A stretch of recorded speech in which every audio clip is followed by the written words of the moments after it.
Hello everyone, welcome to FOC classes. This video is for class 12 physical activity trainer code 845. इस video में हम unit 2 assessment of students को समझने वाले हैं एंड इसमें हम चैप्टर को समझने के साथ साथ क्वेश्चन आंसर्स भी प्रैक्टिस करेंगे. So let us start the video.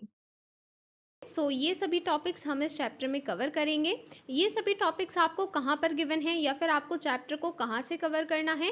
From the CBSE study material जो आपको फ्रीली CBSE वेबसाइट पर मिलता है. एंड उसे कैसे डाउनलोड करना है उसके लिए स्टेप्स मैंने आपको सिलेबस वीडियो में बताए हैं. Okay, so now let us start with the first topic, meaning of assessment. Assessment learning से रिलेटेड होता है. जब भी हम कोई भी चीज़ सीखते हैं, चाहे वो कोई कंसेप्ट हो या कोई स्किल हो, अगर हमने कोई चीज़ सीखी है तो हमें कैसे पता चलता है कि हमने वो कितनी सीखी और कितने अच्छे से सीखी? ये चीज़ हमें बताता है असेसमेंट. सो असेसमेंट ज़रूरी है ये देखने के लिए कि आपने क्या और कितने अच्छे से सीखा. जब भी हम सीखने की बात करते हैं तो हम अगर स्कूल में हैं तो हम किससे सीखते हैं? हम अपने टीचर से सीखते हैं. वो हमें अलग अलग कंसेप्ट, अलग अलग स्किल्स सिखाते हैं. यहाँ पर असेसमेंट एक इम्पॉर्टेंट मीडियम है टीचर्स और स्टूडेंट्स के बीच में, क्योंकि जब तक असेसमेंट नहीं होगा तब तक टीचर्स ये नहीं समझ पाएंगे कि स्टूडेंट्स को कितना समझ में आया है और साथ ही कितने अच्छे से समझ में आया है और उसमें कहाँ पर इम्प्रूवमेंट की नीड है, उन्हें दोबारा समझाना होगा या फिर और कौन से वेज का यूज़ करना होगा ताकि स्टूडेंट्स उस चीज़ को और अच्छे से समझें. ये सभी चीज़ें समझने के लिए असेसमेंट एक इम्पॉर्टेंट रोल प्ले करता है स्कूल में. अंडरस्टूड? यहाँ पर असेसमेंट को समझने के लिए एक एग्जाम्पल कंसिडर करते हैं. सपोज करते हैं आपका यूनिट टेस्ट है जहां पर आपसे objective type, short answer type and long answer type question पूछे जाते हैं. यहाँ पर जब टीचर आपकी आंसर शीट चेक कर रहे हैं तो उन्होंने ऑब्जर्व किया कि मोस्टली स्टूडेंट्स ने objective and short answer type questions अच्छे से आंसर किए हैं, बट जो लॉन्ग आंसर टाइप क्वेश्चन है वहाँ पर मोस्टली स्टूडेंट्स को प्रॉब्लम आई है. तो यहाँ से टीचर को क्या समझ में आएगा? टीचर को ये समझ में आएगा कि यहाँ पर हमें टीचिंग के वे में कुछ मॉडिफिकेशन करने की ज़रूरत है, सो दैट स्टूडेंट्स को ये भी पता चल पाए कि लॉन्ग क्वेश्चन आंसर्स को कैसे अटेम्प्ट करते हैं.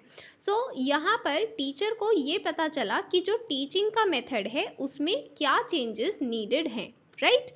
इसी तरह से जब स्टूडेंट्स अपने इन आंसर शीट्स को देखेंगे और वो ये ऑब्जर्व करेंगे कि टीचर ने कहाँ कहाँ पर हमारी मिस्टेक्स बताई हैं, तो स्टूडेंट्स को ये पता चलेगा कि हमें अपने लर्निंग के मेथड्स में कहाँ पर इम्प्रूवमेंट करने की नीड है. इसका मतलब क्या है कि जब भी असेसमेंट कंडक्ट होगा तो उसमें जो भी एक्टिविटी है, जैसे यहाँ पर हमने टेस्ट का एग्जाम्पल लिया है, आपका यूनिट टेस्ट है तो ये भी एक असेसमेंट ही है.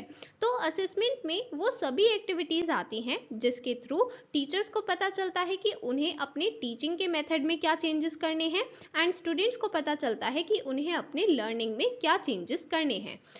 इन सभी एक्टिविटीज को मिलाकर हम कहते हैं ये है असेसमेंट. ओके, असेसमेंट में ये पता चलता है कि एक स्टूडेंट क्या समझता है, क्या जानता है और क्या नहीं. यहाँ पर अगर आपने लॉन्ग क्वेश्चंस को अच्छे से अटेम्प्ट नहीं किया, इसका मतलब आपने यहाँ पर लॉन्ग क्वेश्चंस को कैसे अटेम्प्ट करना है उस चीज़ को नहीं समझा, ये चीज़ आप नहीं जानते. तो इस तरह से हमें असेसमेंट के थ्रू पता चलता है कि कब आप कौन सी चीज़ में बेटर परफॉर्म कर रहे हैं या फिर कब कौन सी चीज़ में आपको इम्प्रूवमेंट की नीड है. अंडरस्टूड? एज अ स्टूडेंट आप ये जानते हैं कि आपको अलग अलग टाइप के वर्क असाइन किए जाते हैं. कभी आपके टीचर आपको होमवर्क देते हैं, कभी आपके क्लास में ही टेस्ट कंडक्ट किए जाते हैं, देन कभी कभी आपका ऐसे कंपटीशन भी होता है, फिर आपको रिपोर्ट्स बनाने को भी दी जा सकती हैं. एंड मोस्टली सब्जेक्ट्स जो प्रैक्टिकल ओरिएंटेड होते हैं वहाँ पर थ्योरी के साथ साथ प्रैक्टिकल्स भी होते हैं. और कभी कभी हमें क्लासरूम डिस्कशन भी करना होता है. हमें कोई भी एक पर्टिकुलर टॉपिक दिया जाएगा जिस पर हम डिस्कशन करते हैं एंड ये एक हेल्दी डिस्कशन होता है क्योंकि इसके थ्रू हम अपने पॉइंट ऑफ व्यू को एक्सप्रेस करना सीखते हैं. हमें अपनी बात दूसरे के सामने कैसे रखनी है, ये चीज़ हम क्लासरूम डिस्कशन में बहुत अच्छे से सीख पाते हैं. और साथ ही हम ये भी सीखते हैं कि हमें दूसरे की बात को कैसे सुनना है और समझना है. ये सभी चीज़ें, ये जो वर्क हमें असाइन किया जाता है एज अ स्टूडेंट, ये क्यों किया जाता है? ताकि हम ये समझ पाएँ कि हमने जो चीज़ें सीखी हैं उन्हें एक्चुअली इम्प्लीमेंट कैसे करना है। और जब हम उन्हें एक्चुअली इम्प्लीमेंट करते हैं तभी हमें समझ में आता है कि हमने कितना लर्न किया और कहाँ पर इम्प्रूवमेंट की नीड है। तो जो भी स्टूडेंट वर्क होता है जो हमें टीचर्स देते हैं, वो सभी हेल्प करते हैं टीचर को ये ऑब्जर्व और एनालाइज करने में कि हमने क्या सीखा और कितने अच्छे से सीखा। जैसे अगर आपका टेस्ट होगा और उसमें आपकी जो भी ग्रेड या मार्क्स आएंगे, उसके थ्रू टीचर ये एनालाइज कर पाएंगे कि आप कैसा परफॉर्म कर रहे हैं। एंड ऑफ कोर्सली आपकी परफॉर्मेंस इसी चीज़ पर बेस्ड होगी कि आपको चीज़ें कितने अच्छे से समझ में आई। इसी तरह से जब आपको होमवर्क दिया जाता है तो होमवर्क में ये ट्राई किया जाता है कि आपको ऐसे क्वेश्चंस या फिर ऐसा काम दिया जाए जिसमें आप उस चीज़ को खुद से एनालाइज करें कि क्या ये चीज़ सच में मैं कर पा रहा हूँ। मीन्स आप खुद की एबिलिटी को देखते हैं। लाइक आपको कोई पर्टिकुलर क्वेश्चन दिया गया होमवर्क में जो उसी क्वेश्चन जैसा था जो आपको क्लास में दिया गया, बट आप उसे होमवर्क में सॉल्व नहीं कर पाए। तो इसका मतलब क्या हुआ? इसका मतलब है कि आपने वो क्लास में अच्छे से नहीं समझा या फिर आपको अच्छे से नहीं समझ में आया। तो वही चीज़ आपको कैसे पता चली है? होमवर्क करके। इसी तरह से ये जो अलग अलग वर्क होते हैं जो स्टूडेंट्स को असाइन किए जाते हैं, ये सभी असेसमेंट का ही पार्ट हैं, क्योंकि इसके थ्रू हमें स्टूडेंट की परफॉर्मेंस का पता चलता है।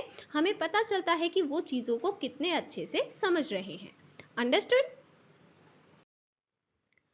नॉलेज और स्किल्स को सबसे ज़्यादा स्टूडेंट्स अपने स्कूल में ही सीख पाते हैं, एंड इसलिए वहाँ पर असेसमेंट कंडक्ट किया जाता है ताकि ये समझा जाए कि स्टूडेंट्स ने कितनी नॉलेज गेन की और कितनी स्किल्स सीखी और कितने अच्छे से सीखी। यहाँ पर अगर किसी भी इंस्ट्रक्टर मीन्स किसी भी टीचर को ये देखना है कि उन्होंने अपने स्टूडेंट को कितने अच्छे से सिखाया है एंड उनके स्टूडेंट्स ने कितने अच्छे से सीखा है, तो उन्हें प्रॉपरली एक असेसमेंट का प्लान बनाना होगा और उस प्लान पर वर्क करना होगा। मीन्स जैसा असेसमेंट में प्लान है कि हमें प्री असेसमेंट ये सभी तैयारियां करनी है, फिर जब असेसमेंट होगा तब पर्टिकुलरली ये एक्टिविटीज करनी है। इस टाइप से पूरा प्लान बनाना होगा और इस पूरे प्लान को फॉलो करना होगा, एंड तभी ये इंस्ट्रक्टर एंड टीचर्स ये इवैल्यूएट कर सकते हैं कि स्टूडेंट की लर्निंग में कैसे इंप्रूवमेंट की नीड है एंड वो कैसे इम्प्लीमेंट किया जाए। Then next topic, meaning of assessment.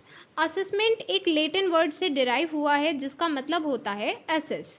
Assess का मतलब होता है to sit beside the learner. ये इसका लिटरल मीनिंग है। लिटरल मीनिंग मतलब इस वर्ड का मीनिंग है, बट क्योंकि हमें पता है कि असेसमेंट इससे डिराइव हुआ है, तो असेसमेंट का मतलब क्या है? असेसमेंट में हम एक ऐसे प्रोसेस की बात कर रहे हैं जहां पर आप किसी चीज के बारे में जजमेंट बनाते हैं। तो यहाँ पर किस चीज के बारे में जजमेंट बनाते हैं? जब भी कोई स्टूडेंट जो एक लर्नर है, लर्नर का मतलब वो कुछ सीख रहा है, कोई भी स्किल या कोई कंसेप्ट, ऐसे लर्नर के साइड में बैठना है। तो इसका बैठने का मतलब क्या है? यहाँ पर हम एक्चुअल बैठने की बात नहीं कर रहे हैं, हम यहाँ पर बात कर रहे हैं कि हमें उसे ऑब्जर्व करना है, एनालाइज करना है, उसके बारे में जजमेंट बनाना है, और इसी चीज को हम कहते हैं असेसमेंट। यहाँ पर ये जो लिखा है टू सिट बिसाइड, तो ये एक्चुअली ये मीनिंग नहीं है, सिर्फ बैठना ही असेसमेंट में इंक्लूडेड नहीं है। यहाँ पर टू सिट बिसाइड से मतलब है कि आपको उस चीज को प्रॉपरली एनालाइज करना है। ओके, असेसमेंट एक सिस्टमैटिक बेसिस होता है जिससे हमें पता चलता है कि स्टूडेंट्स की लर्निंग कैसी है। एंड यहाँ पर सिस्टमैटिक बेसिस से ये मतलब है कि हर चीज़ यहाँ पर ऑर्गेनाइज्ड होगी। मतलब हम पहले से ही एक प्लान बना लेते हैं असेसमेंट के लिए, एंड हम उसी प्लान के अकॉर्डिंग सारे इन्फेरेंसेस करते हैं। मीन्स हम यहाँ पर ये चीज़ कैसे इंटरप्रेट करेंगे कि स्टूडेंट ने कितना समझा, और अगर उसने कम समझा या फिर उसको अच्छे से नहीं समझ में आया तो हमें और क्या इम्प्रूवमेंट करने की ज़रूरत है उसके लर्निंग मेथड में या फिर अपने टीचिंग मेथड में। ये चीज़ हमें कैसे पता चली? क्योंकि हमारे पास वो ऑलरेडी प्लान था जिसमें हमने ये सभी चीज़ें पहले से ही प्लान कर रखी हैं। इसलिए हमने कहा है असेसमेंट एक सिस्टमैटिक बेसिस होता है, एंड इससे हम स्टूडेंट की लर्निंग को समझते हैं। एंड इसी वजह से हमने असेसमेंट को एक इफेक्टिव टूल माना है जिसकी हेल्प से हम लर्निंग को एनहांस कर सकते हैं, इम्प्रूव कर सकते हैं। ऐसा नहीं है कि सिर्फ हम इवेल्युएट कर रहे हैं, हमने सिर्फ देख लिया कि लर्निंग कैसी हुई, नहीं, उसके बाद जब हमने ये समझ लिया है कि लर्निंग कैसी हुई, अब हम ये भी देखेंगे कि उसको इम्प्रूव कैसे किया जाए। ठीक है, अगर किसी स्टूडेंट की ग्रेड डी आई है, इसका मतलब वहां पर इम्प्रूवमेंट की नीड है, तो उस इम्प्रूवमेंट को कैसे किया जाए इम्प्लीमेंट, ये चीज भी हमें असेसमेंट ही बताता है। अंडरस्टूड? हमेशा कोई भी असेसमेंट होगा उसे दो क्वेश्चंस का आंसर करना होगा। सबसे पहला व्हाट वाज लर्न्ड मींस क्या सीखा गया और कितने अच्छे से सीखा गया। अगर किसी भी असेसमेंट में इनमें से किसी क्वेश्चन का आंसर नहीं मिल रहा है, इसका मतलब वो असेसमेंट प्रॉपरली कंडक्ट नहीं किया गया। अगर वो प्रॉपरली कंडक्ट किया गया है, वो प्रॉपर असेसमेंट है, तो हमें इन दोनों क्वेश्चंस का आंसर मिलेगा कि क्या सीखा है और कितने अच्छे से सीखा है। सपोज करते हैं एक स्टूडेंट है जिसने कभी स्विमिंग नहीं सीखी, बट वो अब स्विमिंग सीखना चाहता है। इसका मतलब वो एक न्यू स्किल सीखना चाहता है, यही उसका गोल है।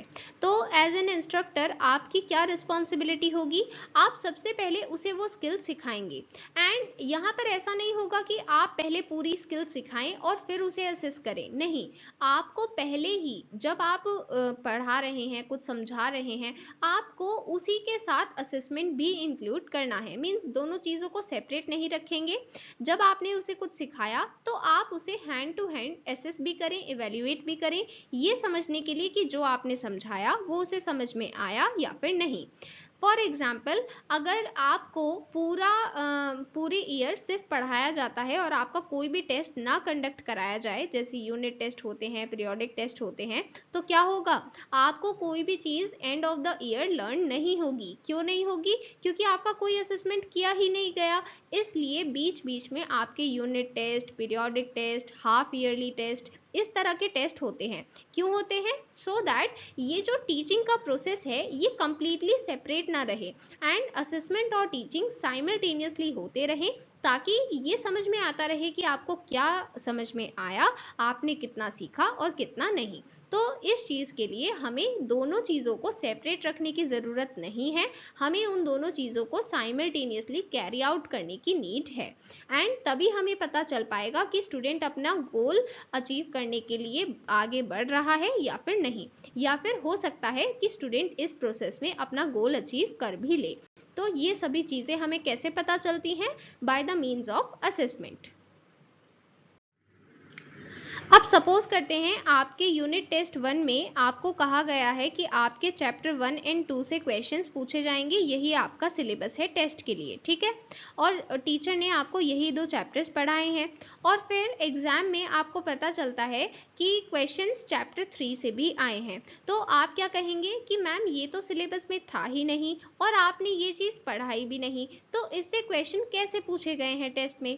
तो वही चीज़ यहाँ पर बताई गई है कि जब आपको प्रॉपर असेसमेंट ऑप्शन चूज करना है तो उसके लिए 2 फैक्टर्स कंसिडर करने होंगे। सबसे पहला ये है कि आप उस चीज का असेसमेंट तब तक नहीं कर सकते जब तक आपने उसे सिखाया नहीं है। जैसे यहाँ पर अगर चैप्टर 3 पढ़ाया ही नहीं गया तो फिर उसका टेस्ट कैसे लिया जा सकता है? उसी तरह से अगर कोई स्किल है वो आपके इंस्ट्रक्टर ने आपको नहीं सिखाई तो उस चीज का असेसमेंट भी वो नहीं कर सकते। Then you can't assess without a goal. जैसे यहाँ पर हमने बताया है कि हमारा गोल इस टेस्ट के लिए ये है कि हम ये समझना चाहते हैं कि आपने चैप्टर 1 और 2 को कितने अच्छे से समझा। तो यहाँ पर हमारे पास एक गोल है, एंड हमेशा हर एक असेसमेंट का एक पर्टिकुलर गोल होता है जिसके लिए वो असेसमेंट कंडक्ट किया जा रहा है। बिना गोल के कोई भी असेसमेंट कंडक्ट नहीं किया जा सकता। Okay, now proceeding to the next topic, types of assessment. 4 types of assessment आपको गिवन है: teacher observation, homework, peer observation and self assessment. Now let us understand them in detail. So first type is teacher observation, and ये सबसे ज़्यादा common होता है। जब हम physical education classes की बात करते हैं तो क्योंकि हमें पता है फिजिकल एजुकेशन में स्टूडेंट्स जनरली स्पोर्ट्स में इन्वॉल्व होंगे। जब भी कोई स्टूडेंट कोई भी गेम खेल रहा है तो अगर टीचर ये ऑब्जर्व कर रहे हैं कि वो गेम किस तरह से खेल रहे हैं, तो वो ये देख पाएंगे कि कहाँ पर इम्प्रूवमेंट की नीड है और कहाँ पर स्टूडेंट अच्छा परफॉर्म कर रहा है। तो ये चीज़ कब पता चलेगी? जब टीचर ऑब्जर्व करेगी। करेंगे। इसलिए यहाँ पर कहा गया है कि टीचर ऑब्जर्वेशन सबसे ज़्यादा कॉमन फॉर्म है। और हम जब टीचर ऑब्जर्वेशन की बात करेंगे तो टीचर ऑब्जर्वेशन में क्या किया जाता है, साइकोमोटर परफॉर्मेंस को एसेस करते हैं। साइकोमोटर परफॉर्मेंस का क्या मतलब है, सपोज करते हैं कि आप फुटबॉल खेल रहे हैं, फुटबॉल यहाँ से यहाँ पर आने वाली है और आपको कब किक करना है फुटबॉल को, ये चीज़ आप माइंड में सोचेंगे भी। और ऐसा नहीं है सोचने के बहुत देर बाद आप इम्प्लीमेंट कर रहे हैं, नहीं, जैसे ही आपने सोचा वैसे ही आपने उसे किक कर दिया। इसका मतलब है आप अपने माइंड और अपने मोटर एबिलिटीज को एक साथ कितने इफेक्टिवली परफॉर्म कर रहे हैं, ये चीज इवेल्युएट की जाती है बाय टीचर ऑब्जर्वेशन। तो टीचर ये ऑब्जर्व कर पाते हैं कि आप कितना अच्छा परफॉर्म कर रहे हैं। तो इसलिए जब भी आप कोई भी स्पोर्ट सीख रहे हैं, कोई भी गेम सीख रहे हैं, तो क्योंकि उसमें अलग अलग टाइप की स्किल्स इन्वॉल्व होंगी, सो ये स्किल्स आप और बेटर कर सकें या फिर जो स्किल्स आप ऑलरेडी बेटर कर रहे हैं, ये सभी चीज़ें आपको एक टीचर ऑब्जर्वेशन से ज़्यादा अच्छे से पता चल पाएंगी, क्योंकि टीचर उन्हें प्रॉपरली ऑब्जर्व करेंगे और आपको समझाएंगे कि आप कहाँ पर अच्छे हैं और कहाँ पर इम्प्रूवमेंट की नीड है। ओके, सो टीचर ऑब्जर्वेशंस के लिए अलग अलग टेक्निक्स यूज करते हैं, जैसे back of the wall technique. यहाँ पर आपके पोस्चर को एनालाइज किया जाएगा। जैसे आप देख सकते हैं यहाँ पर दो इमेजेस आपको गिवन है। जो फर्स्ट इमेज है वहाँ पर पोस्चर एकदम करेक्ट है, एंड ये हमें कैसे पता चला, क्योंकि यहाँ पर एक वॉल है एंड उसी के कंपैरिजन में हम ये देख रहे हैं कि आपका पोस्चर करेक्ट है या फिर नहीं। अगर वॉल के साइड में खड़े नहीं होते तो मे बी हमें ये समझ में नहीं आता, हम प्रॉपरली ऑब्जर्व नहीं कर पाते। बट क्योंकि यहाँ पर वॉल के साइड में वो स्टूडेंट खड़ा है, सो हमें दिख रहा है कि उसका पोस्चर प्रॉपर है या फिर नहीं। तो फर्स्ट इमेज में पोस्चर प्रॉपर है, बट सेकेंड इमेज में पोस्चर प्रॉपर नहीं है। Then next technique is scanning. Scanning मतलब सिंपली टीचर ऑब्जर्व कर रहे हैं। जैसे आप जब भी कोई स्पोर्ट्स खेलते हैं तो स्टूडेंट्स ये चीज़ टीचर्स कैसे ऑब्जर्व करते हैं कि आप कितना अच्छा परफॉर्म कर रहे हैं या फिर कौन सी टीम जीती है। लाइक अगर बहुत सारे स्टूडेंट्स भाग रहे हैं, रनिंग कर रहे हैं, तो उसमें से फर्स्ट कौन आएगा ये कैसे पता चलेगा, टीचर आपको ऑब्जर्व करेंगे एंड वो इतने डिटेल में ऑब्जर्व कर रहे होंगे कि भले ही two students almost same time पर लाइन को क्रॉस कर रहे हैं, बट वो फिर भी ये प्रॉपरली एनालाइज कर पाएंगे कि पहले कौन से स्टूडेंट ने क्रॉस की है लाइन। तो वो चीज़ कैसे पता चली, स्कैनिंग के थ्रू। मीन्स सिंपली वो ऑब्जर्व कर रहे हैं एंड बहुत ध्यान से ऑब्जर्व कर रहे हैं। ओके, सो टीचर ऑब्जर्वेशन के लिए दो बातों का ध्यान रखना है। सबसे पहला, आपको एक्टिविटी एरिया के बाहर खड़े होना है, क्योंकि अगर आप एक्टिविटी एरिया के अंदर ही होंगे तो हो सकता है कि आप किसी स्टूडेंट को प्रॉपरली ऑब्जर्व ना कर पाएं। इसलिए आप एक्टिविटी एरिया के बाहर रहेंगे और एक ऐसी पोजीशन पर रहेंगे जहां से आप पूरी क्लास को ऑब्जर्व कर सकते हैं, सो दैट किसी भी स्टूडेंट की परफॉर्मेंस मिस ना हो। एंड यहाँ पर ये एक एग्जाम्पल गिवन है असेसमेंट प्लान के लिए। तो यहाँ पर हम कौन सी स्किल पर फोकस कर रहे हैं, रनिंग। मीन्स हमें ये देखना है कि स्टूडेंट्स की रनिंग स्किल कैसी है। तो इसके लिए हमने ये पूरा असेसमेंट प्लान बनाया है, जहाँ पर हमने सभी स्टूडेंट्स के लिए यहाँ पर स्पेस बनाया। सबसे पहले हमने सीरियल नंबर लिखा है, then student name, then grade and then roll number. ये सभी स्टूडेंट्स की डिटेल्स हैं। अब क्योंकि हम असेसमेंट कंडक्ट कर रहे हैं तो हमें अलग अलग चीज़ों पर फोकस करना होगा, लाइक आर्म और leg opposition, then toes pointing forward. Means हर चीज़ पर हम यहाँ पर फोकस करने वाले हैं। तो जहाँ पर जिस भी स्टूडेंट की कमी हमें दिखेगी, हमें लगेगा कि वहाँ पर प्रॉब्लम है, वही चीज़ हम यहाँ पर मार्क कर सकते हैं। एंड अगर कोई स्टूडेंट उस पर्टिकुलर मूवमेंट को अच्छे से परफॉर्म कर रहा है तो हम उस चीज़ को मार्क कर सकते हैं। इसका मतलब है हम यहाँ पर इस असेसमेंट के थ्रू ये एनालाइज करने वाले हैं कि हर एक स्टूडेंट की रनिंग स्किल कितनी अच्छी है, एंड जहाँ पर हमें लगेगा कि इम्प्रूवमेंट की नीड है, हम वही स्पेसिफिक पॉइंट उस स्टूडेंट को कन्वे करेंगे कि आपको कहाँ पर इम्प्रूव करना है एंड कहाँ पर आप ऑलरेडी अच्छा परफॉर्म कर रहे हैं। Then next type is homework. Means एक ऐसा वर्क जो स्टूडेंट को अपनी फिजिकल एजुकेशन क्लास के बाहर कंप्लीट करना है। बाहर से जनरली मतलब आपका घर होता है, लाइक आपको होमवर्क असाइन किया जाएगा तो वो आप अपने घर पर जाकर कंप्लीट करते हैं। एंड जब बात की जाए कि फिजिकल एजुकेशन के होमवर्क की, तो यहाँ पर किस तरह के होमवर्क हो सकते हैं, जैसे अगर आपके स्कूल में कोई स्पोर्टिंग इवेंट था और वहाँ पर आपके टीचर ने आपको बोला है कि आप एक रिपोर्ट प्रिपेयर करेंगे, तो यहाँ पर इस रिपोर्ट में आप उन सभी स्पोर्टिंग इवेंट्स की डिटेल्स को मेंशन कर रहे हैं। इसका मतलब यहाँ पर आप अपनी कॉग्निटिव अंडरस्टैंडिंग को इम्प्रूव कर रहे हैं, जहाँ पर आप समझेंगे कि क्या चीज़ कैसे क्यों कब हुई, ये सभी चीज़ें आपने समझी तो आपने अपनी कॉग्निटिव अंडरस्टैंडिंग को इम्प्रूव किया। अंडरस्टूड। देन साइकोमोटर स्किल्स भी इंप्रूव होती हैं फिजिकल एजुकेशन होमवर्क से। कैसे? अगर आप कोई पर्टिकुलर स्पोर्ट्स खेल रहे हैं या सीख रहे हैं, तो वहाँ पर अगर आपको होमवर्क दिया जाता है कि आप अपने घर पर भी इसको प्रैक्टिस करिएगा, तो जब आप अपने घर पर प्रैक्टिस करेंगे तो ऑफकोर्सली ये स्किल्स भी आपकी इंप्रूव होंगी। एंड यहाँ पर साइकोमोटर, अगर आपको इस वर्ड का समझ में नहीं आ रहा है मीनिंग, तो देखिए साइकोमोटर का सिंपली ये मीनिंग है कि आप अपने माइंड और अपने बॉडी मूवमेंट्स को साइमल्टेनियसली कितने अच्छे से एग्जीक्यूट कर पा रहे हैं, वही है साइकोमोटर स्किल। ठीक है। सो जैसे सपोज करते हैं कि आप स्विमिंग कर रहे हैं, ठीक है, तो आपको स्विमिंग किस तरह से करनी है ये चीज़ पहले आप सोचेंगे और फिर बहुत देर बाद आप इम्प्लीमेंट करेंगे, ऐसा नहीं होता है। आप सोचते हैं और उसे इम्प्लीमेंट कर रहे होते हैं, मीन्स आपका माइंड और आपके बॉडी मूवमेंट साइमल्टेनियसली वर्क कर रहे हैं, और यही होती है आपकी साइकोमोटर स्किल। ठीक है, तो वहाँ पर आपको कोऑर्डिनेट करना है दोनों चीज़ों को, अपने माइंड को भी और अपने बॉडी मूवमेंट्स को भी, तब वो होती है साइकोमोटर स्किल। तो उसको इम्प्रूव करने के लिए आप घर पर भी प्रैक्टिस करते हैं। ठीक है। होमवर्क बहुत हेल्पफुल होता है फिजिकल एजुकेशन में भी, जैसे बाकी सभी सब्जेक्ट्स में होता है। सपोज करते हैं किसी और सब्जेक्ट में आपको होमवर्क मिला है कि आपको घर पर जाकर एक पर्टिकुलर रिपोर्ट पढ़नी है, इसी तरह से आपको फिजिकल एजुकेशन में होमवर्क मिल सकता है कि जो स्किल आपको आज सिखाई गई है यही आपको घर पर जाकर प्रैक्टिस करनी है। तो उससे क्या होगा, आपकी फिटनेस तो इम्प्रूव होगी ही क्योंकि आप वो एक्टिविटी प्रैक्टिस कर रहे हैं, और साथ ही जो आपकी स्किल है वो भी इम्प्रूव होगी। तो इसलिए फिजिकल एजुकेशन होमवर्क भी उतना ही इम्पोर्टेंट होता है जितना बाकी सभी सब्जेक्ट्स का होमवर्क होता है। ठीक है। Next is peer observation. जब आपके साथ वाले स्टूडेंट्स जो आपके साथ खेल रहे हैं, आपके साथ चीज़ों को सीख रहे हैं, वही जब आपको एज पार्टनर्स ऑब्जर्व करते हैं कि आप किस तरह से खेल रहे हैं, तो वो ये ऑब्जर्व कर पाएंगे कि आपकी कहाँ पर गलती है या फिर कहाँ पर आप अच्छा परफॉर्म कर रहे हैं। पीयर ऑब्जर्वेशन इंटरेस्टिंग होता है स्टूडेंट्स के लिए, स्टूडेंट्स उसे एंजॉय करते हैं क्योंकि आपको खेलने के साथ साथ अपने पीयर्स को ऑब्जर्व भी करना है।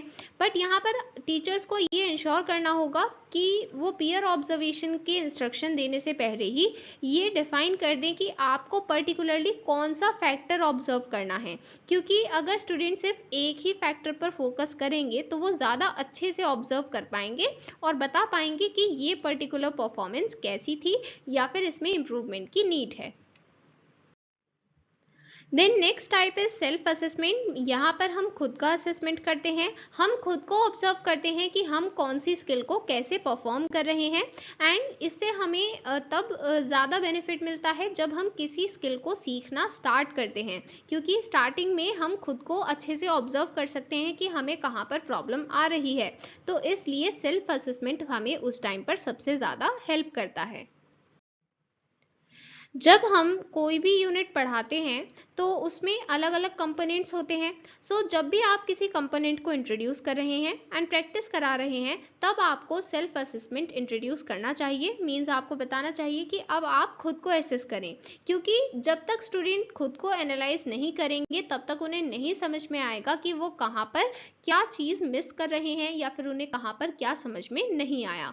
तो इसलिए सेल्फ असेसमेंट हर एक यूनिट के हर एक कंपोनेंट के साथ नेसेसरी है। एंड जब भी किसी यूनिट को पूरा कंप्लीट कर रहे हैं उससे पहले ये इंश्योर कर लें कि स्टूडेंट्स ने सभी कंपोनेंट्स को अच्छे से प्रैक्टिस किया हो एंड खुद से सेल्फ असेसमेंट किया हो। Understood. Then proceeding to the next topic, अब हम यहाँ पर बात करने वाले हैं कि असेसमेंट को कौन कौन से फैक्टर्स इन्फ्लुएंस करते हैं। असेसमेंट में हम कौन कौन से फैक्टर्स को कंसिडर करते हैं, physical factors, school factors and teacher factors. Physical factors, यहाँ पर हम बात करते हैं कि हमें कुछ ऐसे फैक्टर्स कंसिडर करने होंगे जो हमारी बॉडी से रिलेटेड होते हैं। जैसे सबसे पहला फैक्टर है एज। आप अगर सपोज करते हैं कि आपकी क्लास में 30 स्टूडेंट्स हैं, तो क्या ये ज़रूरी होगा कि सभी 30 स्टूडेंट्स की एज सेम हो? बिल्कुल नहीं। जनरली स्टूडेंट्स के बीच एक ही क्लास में 1 या 2 ईयर का डिफरेंस होता है, राइट। आपका क्लासमेट है जो आपका बेस्ट फ्रेंड है, वो आपसे 1 ईयर बड़ा भी हो सकता है, 1 ईयर छोटा भी हो सकता है। इस तरह से एज डिफरेंस जनरली देखे जाते हैं। Then developmental level. So developmental level का मतलब है कि आप मेंटली कितने डेवलप्ड हैं, एंड ये चीज़ भी आपके असेसमेंट को इन्फ्लुएंस करती है, इसलिए इस चीज़ को कंसिडर किया जाना चाहिए। देन आपकी जनरल हेल्थ कैसी है, आपकी फिजिकल हेल्थ कैसी है, ये भी मैटर करता है। आपको कोई डिजीज़ तो नहीं है, ये सभी चीज़ें हमें ध्यान में रखनी चाहिए। और फिजिकल डिसेबल्ड चिल्ड्रन को स्पेशल कंसिडरेशन दिया जाना चाहिए, क्योंकि अगर हम एक ऐसे स्टूडेंट को जिसे कोई भी प्रॉब्लम है फिजिकली, अगर हम उसे कंपेयर करेंगे डायरेक्टली सेम एज ग्रुप के चिल्ड्रन से, सो वो सही नहीं रहेगा। क्योंकि जो बाकी चिल्ड्रन हैं, हो सकता है उन्हें कोई प्रॉब्लम ना हो एंड वो सभी एक्टिविटीज़ को बिल्कुल प्रॉपरली परफॉर्म कर रहे हैं, बट क्योंकि ये चिल्ड्रन फिजिकली डिसेबल्ड हैं, सो हो सकता है कहीं पर्टिकुलर किसी जगह पर इन्हें प्रॉब्लम आए। तो वो चीज़ कंसिडर करते हुए ही हमें इनका असेसमेंट कंडक्ट करना चाहिए, ताकि इन्हें ये फील ना हो कि हम अपनी फिजिकल डिसेबिलिटी की वजह से अच्छा परफॉर्म नहीं कर पाए। तो वो चीज़ ना हो, इसलिए हमें इनकी फिजिकल डिसेबिलिटी को पहले ही कंसिडरेशन में लेना चाहिए। Then school factors. स्कूल एक इम्पॉर्टेंट रोल प्ले करता है हमारे असेसमेंट को इन्फ्लुएंस करने में। देखिए, हमें ये इंश्योर करना होगा कि सभी स्टूडेंट्स स्कूल में सेफ एंड सिक्योर फील करते हैं, एंड उनका एक पॉजिटिव कनेक्शन है स्कूल के साथ। जब पॉजिटिव कनेक्शन होगा, तभी सारे स्टूडेंट्स अपना लर्निंग प्रोसेस एंजॉय कर पाएंगे, चीज़ों को अच्छे से सीख पाएंगे। इसलिए हमें ये इंश्योर करना होगा कि अगर कोई भी प्रॉब्लम है स्टूडेंट को, वो मेंटल, साइकोलॉजिकल, फिजिकल प्रॉब्लम हो सकती है, कैसी भी प्रॉब्लम हो, उसे रिजॉल्व किया जाए स्कूल की तरफ से। ये चीज़ इंश्योर करनी होगी। Next is teacher factor. So हम जानते हैं कि हर एक टीचर का अपना अपना स्टाइल होता है पढ़ाने का। जो वो चीज़ें पढ़ा रहे हैं, जो कंटेंट है, जो फाउंडेशन है, वो सभी चीज़ें सेम है हर एक टीचर के लिए, जो मटेरियल वो यूज़ कर रहे हैं। बट जब हम बात करते हैं उनके पढ़ाने के मेथड के बारे में, तो वो डिफरेंट होता है। अगर एक ही चैप्टर आपको 2 टीचर्स पढ़ा रहे हैं, तो वो दोनों टीचर्स अपने अपने स्टाइल में पढ़ाएंगे। हो सकता है कि एक टीचर आपको ब्लैक बोर्ड की हेल्प से पढ़ा रहे हैं और दूसरे टीचर आपको पीपीटी की हेल्प से पढ़ा रहे हैं। तो दोनों टीचर का अपना अपना मेथड है। वो फाउंडेशन सेम यूज़ करेंगे, मतलब जो उनके पास बुक होगी उस सब्जेक्ट के लिए वो सेम होगी, बट उन्होंने टूल्स डिफरेंट यूज़ किए, और साथ ही जो उनका पढ़ाने का तरीका था वो भी डिफरेंट होगा। सो यहाँ पर ये मैटर करता है कि टीचर की फिजिकल स्टेट कैसी है और मेंटल स्टेट कैसी है। क्योंकि सपोज करते हैं कि कोई टीचर फिजिकली फिट नहीं है, तो वो इतने एनर्जी के साथ अपने स्टूडेंट्स को नहीं पढ़ा पाएंगे। इसी तरह से अगर कोई टीचर मेंटली फिट नहीं है, तो डेफिनेटली उन्हें प्रॉब्लम आएगी कम्युनिकेशन करने में। इसलिए फिजिकल एंड मेंटल स्टेट अच्छी होनी चाहिए टीचर्स की, एंड साथ ही ये भी डिपेंड करता है कि उन्हें कितनी नॉलेज है उस मटेरियल की। अगर वो असेसमेंट कंडक्ट कर रहे हैं और उन्हें पहले से यही नहीं पता कि वो टेस्ट मटेरियल्स क्या हैं, उन्हें कैसे यूज़ करना होता है, सो वो सभी चीज़ें प्रॉब्लम क्रिएट करती हैं। तो इसलिए यहाँ पर ये नॉलेज होना पहले से ज़रूरी है कि जो असेसमेंट में टेस्ट मटेरियल्स यूज़ किए जाएंगे, जैसा टेस्ट का एनवायरनमेंट रहेगा, उन सब चीज़ों के बारे में उन्हें प्रॉपर नॉलेज होनी चाहिए। तो इसलिए यहाँ पर टीचर का भी एक इम्पॉर्टेंट रोल होता है असेसमेंट को इन्फ्लुएंस करने में। ओके,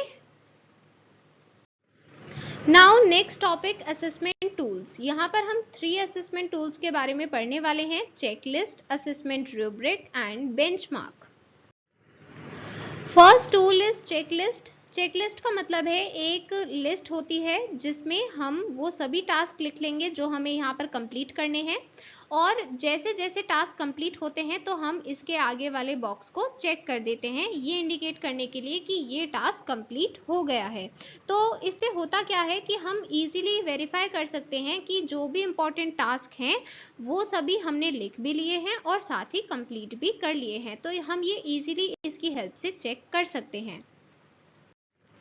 जब हम चेकलिस्ट बनाएंगे तो हम ये इंश्योर कर सकते हैं कि हमने कोई इंपॉर्टेंट पॉइंट मिस नहीं किया है। सपोज करते हैं कि हमें इन टोटल 20 टास्क करने हैं एंड जब तक हमने फर्स्ट 15 टास्क किए तब तक हम भूल गए कि जो लास्ट 5 के टास्क थे वो एक्चुअल में क्या थे, तो ऐसे में प्रॉब्लम होगी। तो इसलिए हम कोई चीज़ भूले ना, इसलिए भी चेकलिस्ट इंपॉर्टेंट होती है।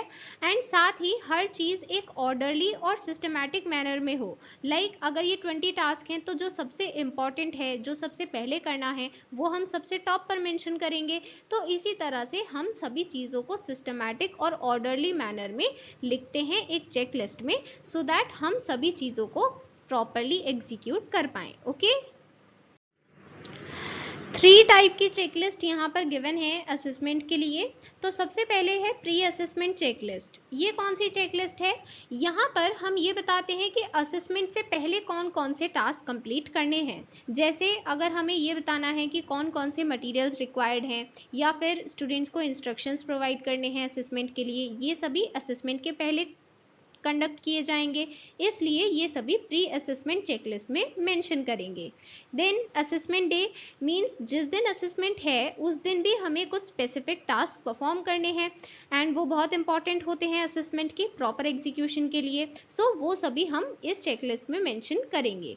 एंड देन पोस्ट असेसमेंट, जैसे जो भी रिपोर्ट्स हमने बनाई हैं उन सभी को प्रॉपरली मेंटेन करने के बाद हम उन्हें सबमिट करेंगे एंड अगर कहीं पर कोई मिस्टेक है तो हम उसे करेक्ट करेंगे।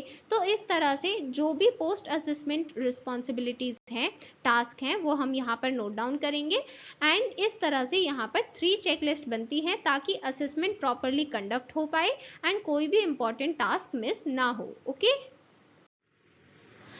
Next tool is assessment rubric. देखिए पहले के टाइम्स में हम ये वर्ड रूब्रिका, एक लेटिन वर्ड है, ये यूज करते थे रेड के लिए, मींस रूब्रिका का मतलब होता था रेड, बट ये ओल्ड टाइम्स में यूज किया जाता था ये डिनोट करने के लिए कि आपको जब भी किसी मेन्यूस्क्रिप्ट में कोई हेडिंग लिखनी है तो वो आप रेड से लिखेंगे ताकि वो हाईलाइट हो पाए। बट अगर हम बात करें असेसमेंट रूब्रिक की, तो यहाँ पर ये असेसमेंट रूब्रिक क्या है?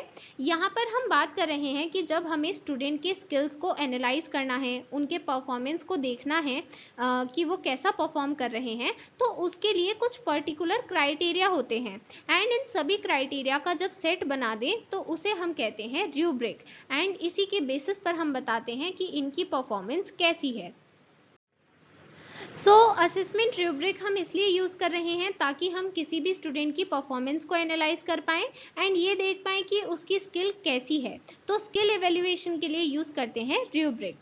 इसकी स्कोरिंग 2 सिस्टम पर बेस्ड हो सकती है, या तो हम यूज कर सकते हैं 3 पॉइंट ग्रेडिंग सिस्टम या फिर 5 पॉइंट ग्रेडिंग सिस्टम। सबसे पहले बात करते हैं 3 पॉइंट ग्रेडिंग स्केल की। यहाँ पर हम 3 ग्रेड्स यूज करने वाले हैं, ए, बी एंड सी। ए का मतलब है आप उसमें प्रोफिशिएंट हैं एंड इसके आपको 3 पॉइंट्स मिलते हैं। देन बी का मतलब है कि अभी आप डेवलप कर रहे हैं एंड आपके 2 पॉइंट्स होते हैं। देन सी का मतलब होता है कि आपको इसमें डेवलपमेंट की नीड है, मींस इसमें आप इतना अच्छा परफॉर्म नहीं कर रहे और इसमें आपको मिलता है सिर्फ 1 point. Then comes 5 point grading scale. ये हम यूज करते हैं जब हमें थोड़ा और डिटेल में बताना है। जैसे यहाँ पर अगर हमने कहा है ए ग्रेड, तो इसका मतलब है आपने 5 पॉइंट्स दिए हैं एंड इसका मतलब है एक्सीलेंट। देन बी के लिए 4 पॉइंट्स मिलते हैं, इसका मतलब होता है very good. Then C 3 points good and then D 2 points average, means आप एवरेज परफॉर्म कर रहे हैं, ना ही अच्छा है और ना ही खराब है, एवरेज है। देन ई, इसका मतलब होता है कि आपको इम्प्रूवमेंट की नीड है, आप इतना अच्छा परफॉर्म नहीं कर पा रहे हैं एंड इसलिए आपको मिलता है 1 पॉइंट। आप सिंपली याद रख सकते हैं किस तरह से, जब 3 पॉइंट्स की बात की गई तो ए बी सी एंड वहां पर 3 3, 2, 1 इस तरह से पॉइंट्स मिलेंगे। एंड जब हम बात करेंगे 5 पॉइंट ग्रेडिंग स्केल की, तो यहाँ पर A से लेकर E तक ग्रेड्स हैं एंड यहाँ पर 5 से लेकर 1 तक पॉइंट्स होंगे, ठीक है। सो इस तरह से आप असेसमेंट रूब्रिक के लिए अलग अलग स्कोरिंग सिस्टम यूज कर सकते हैं, okay. Then next is benchmark. Benchmark क्या होता है इसे डिस्कस करेंगे, बट उससे पहले ये समझना ज़रूरी है कि हर एक स्टूडेंट की अपनी कैपेसिटी होगी और अपनी स्ट्रेंथ होगी। तो जब कोई स्टूडेंट बहुत फिट होता है, इसका मतलब वो फिजिकल एक्टिविटीज़ बहुत ज़्यादा करते हैं, और अगर कोई स्टूडेंट इतना फिजिकली फिट नहीं है, मतलब वो इतनी फिजिकल एक्टिविटीज़ नहीं कर रहे। सो यहाँ पर हमें हर एक स्टूडेंट की कैपेसिटी और स्ट्रेंथ को ध्यान में रखते हुए ही बेंचमार्क क्रिएट करना होता है, अंडरस्टूड। सो ये है बेंचमार्क का एग्जाम्पल। इस तरह से बेंचमार्क बनाया जाता है। ये सिर्फ आपके अंडरस्टैंडिंग के लिए गिवन है किस तरह से बनाया जाता है एक बेंचमार्क। सो यहाँ पर आप देख सकते हैं कि बॉयज़ के लिए अलग है, गर्ल्स के लिए अलग है। ये चीज़ हमेशा हर एक बेंचमार्क में ध्यान रखेंगे कि बॉयज़ के लिए अलग बनाया जाए और गर्ल्स के लिए अलग, क्योंकि दोनों की कैपेबिलिटीज़ अलग होंगी उस पर्टिकुलर स्पोर्ट्स को परफॉर्म करने के लिए। देन यहाँ पर जो ग्रेडिंग सिस्टम होगा वो हम कैसे डिसाइड करेंगे, अलग अलग डेटा पॉइंट्स कलेक्ट करेंगे, उनके बेसिस पर डिसाइड होता है कि ए ग्रेड हमें स्पेसिफिकली कौन से लेवल पर देनी है, ठीक है। तो क्योंकि ये बॉयज़ और गर्ल्स के लिए अलग अलग होगा, इसलिए हमने ये बेंचमार्क अलग अलग यहाँ पर क्रिएट किया है, ठीक है। So how to create a benchmark. सबसे पहले आपको डेटा पॉइंट्स कलेक्ट करने होंगे उस टेस्ट के लिए, अलग अलग स्कूल्स और अलग अलग स्टेट से, एंड इवन एक क्लास में भी हो सकता है अलग अलग स्टेट के स्टूडेंट्स प्रेजेंट हों। देन आपको ध्यान रखना है कि डेटा सेम एज ग्रुप के चिल्ड्रन का होना चाहिए, मीन्स उनकी एज में ज़्यादा डिफरेंस ना हो, वो एक ही एज ग्रुप को बिलोंग करते हों। देन जैसा कि मैंने बताया कि मेल एंड फीमेल के लिए आपको अलग अलग डेटा पॉइंट्स कलेक्ट करने हैं, क्योंकि यहाँ पर जो सेम टेस्ट है जिसके लिए आप ये डेटा पॉइंट्स कलेक्ट कर रहे हैं, उसमें दोनों की परफॉर्मेंस अलग अलग होगी, ठीक है। जैसा कि यहाँ पर दिखाया गया है, ये पर्टिकुलर पिंक लाइन इंडिकेट कर रही है फीमेल्स को एंड ये ब्लू लाइन इंडिकेट कर रही है मेल्स को। सो यहाँ पर आप देख सकते हैं कि परफॉर्मेंस का लेवल अलग अलग है। सो वही बात यहाँ पर बताई गई है कि जब परफॉर्मेंस लेवल अलग होगा तो इसलिए हमें डेटा पॉइंट्स भी अलग ही कलेक्ट करने हैं, क्योंकि उनका नॉर्म अलग बनेगा, ठीक है। तो जितने ज़्यादा डेटा पॉइंट्स होंगे उतना ज़्यादा एक्यूरेट नॉर्म होगा। सो एक बार आपने डेटा कलेक्ट कर लिया है, उसके बाद आप नॉर्म्स बनाएंगे। नॉर्म्स बनाने के लिए आप ग्रेडिंग फॉर्मेट का यूज़ करेंगे, जैसे A B C D इस टाइप से आपने ग्रेड्स यूज़ की हैं। सो सपोज करते हैं कि A ग्रेड में हमें 1 to 2 पॉइंट्स रखने हैं। सो इस तरह से आप नॉर्म क्रिएट करेंगे, ठीक है। ये जस्ट एग्जाम्पल है, यहाँ पर आप डेटा पॉइंट्स के अकॉर्डिंग इस डेटा को लिखेंगे, नॉर्म क्रिएट करेंगे, ठीक है। देन एक बार जब नॉर्म क्रिएट हो गया है तो आपको उसे पहले टेस्ट भी करना होगा, वेरीफाई करना होगा कि वो करेक्ट है या फिर नहीं, और फिर जब आपने वेरीफाई कर लिया है कि हाँ ये बिल्कुल ठीक है, तब आप उस नॉर्म को उस टेस्ट के लिए यूज कर सकते हैं, okay. Then next topic is evaluation. Evaluation focus करता है ग्रेड्स पर। जैसे यहाँ पर ये फोकस होगा कि आपको कौन सी ग्रेड मिली है। अगर आपको ई ग्रेड मिली है, इसका मतलब समझ लिया जाएगा कि आपको इंस्ट्रक्शंस अच्छे से समझ में नहीं आए, जो आपको पढ़ाया गया उसे आपने अच्छे से नहीं समझा। तो यहाँ पर जो आपका रिजल्ट है उस पर फोकस किया जाएगा, इसी को हम कहते हैं इवेल्युएशन। अब इवेल्युएशन और असेसमेंट के बीच कुछ सिमिलैरिटी हैं, कुछ सेम चीज़ें हैं और कुछ डिफरेंसेस भी हैं। दोनों चीज़ों को डिस्कस करेंगे। सबसे पहले सिमिलैरिटी क्या है, दोनों में ही हमें क्राइटेरिया की रिक्वायरमेंट होगी, हम उसमें अलग अलग मेजर्स का यूज़ करेंगे एंड इसमें हमें एविडेंस की भी रिक्वायरमेंट होगी, ठीक है। तो ये असेसमेंट और इवेल्युएशन दोनों में कॉमन है। अब बात करते हैं डिफरेंस की। तो असेसमेंट एक ऑनगोइंग प्रोसेस है, मींस जब आपने कोई चीज़ सिखाई तभी आपने उसको असेस भी किया असेसमेंट के थ्रू। तो आपने ये दोनों प्रोसेस साथ साथ में किए, teaching and assessment.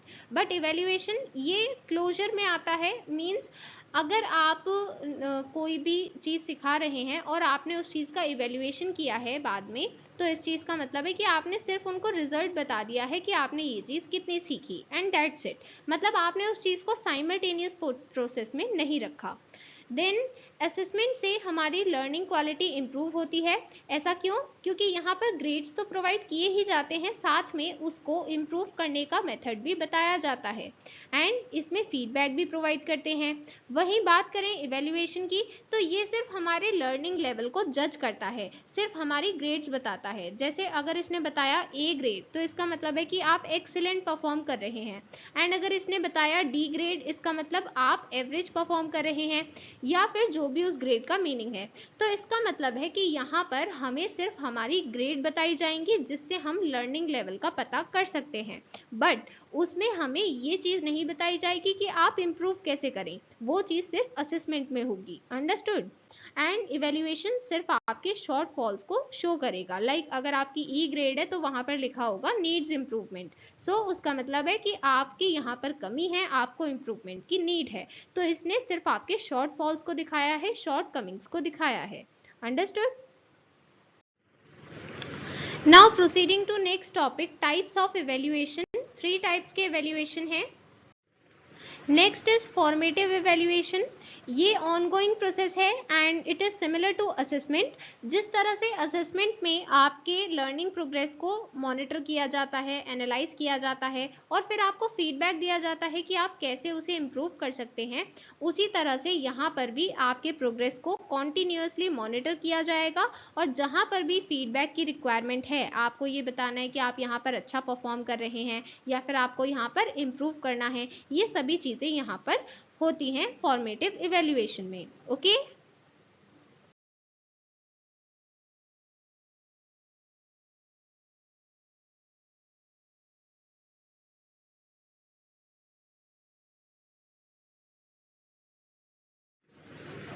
Then next is summative evaluation.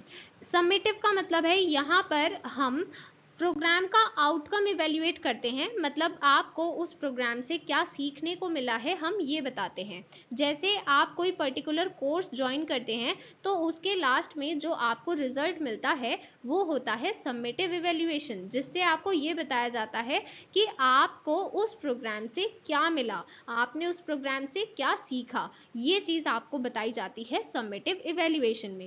And साथ ही आपको ये भी बताया जाएगा कि जो लर्निंग आउटकम्स थे आपने उनको कितने अच्छे से सीखा। Then next is diagnostic evaluation. Diagnostic का मतलब होता है कि आप एग्जैक्ट प्रॉब्लम ढूंढते हैं। यहाँ पर इस इवेल्युएशन में टीचर ये जानते हैं कि स्टूडेंट की क्या स्ट्रेंथ है, क्या वीकनेस है, वो उन्हें समझाते हैं कि आप कहाँ पर अच्छा परफॉर्म कर रहे हैं और कहाँ पर आप वीक हैं, कहाँ पर आपको इम्प्रूवमेंट करने की नीड है, एंड वो इम्प्रूवमेंट कैसे करना है इसके लिए आप रेमेडियल एक्शंस भी सजेस्ट करते हैं। सो यहाँ पर डायग्नोस्टिक इवेल्युएशन में बेसिकली हम प्रॉब्लम को फाइंड आउट करेंगे। जैसे अगर कोई स्टूडेंट रनिंग में इतना अच्छा नहीं है तो वहां पर उसे क्या प्रॉब्लम आ रही है रनिंग करने में, ये एग्जैक्ट प्रॉब्लम फाइंड आउट करेंगे। किस चीज की हेल्प से? डायग्नोस्टिक इवेल्युएशन की हेल्प से। Understood? Next is qualitative assessment. यहाँ पर हमारा फोकस क्वालिटी पर होगा। किस चीज की क्वालिटी? स्किल की क्वालिटी। इसका मतलब है हम यहाँ पर ये फोकस नहीं करेंगे कि आपने कितना सीखा, हम ये समझेंगे कि आपने कितना अच्छे से सीखा।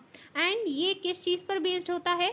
जो टीचर आपको वो स्किल सिखा रहे हैं एंड देन उसका असेसमेंट कंडक्ट कर रहे हैं, क्वालिटेटिव असेसमेंट, ये उनके एक्सपीरियंस, जजमेंट और उनके विजडम पर डिपेंड करता है। सो यहाँ पर सपोज करते हैं कि एक फ्रेशर है जो आपके टीचर हैं, वो इतना कुछ नहीं जानते हैं, तो वो इतने अच्छे से नहीं बता पाएंगे कि आपकी स्किल की क्वालिटी कितनी अच्छी है या फिर आपको कितना इम्प्रूव करना है, क्योंकि वो अभी एक फ्रेशर हैं।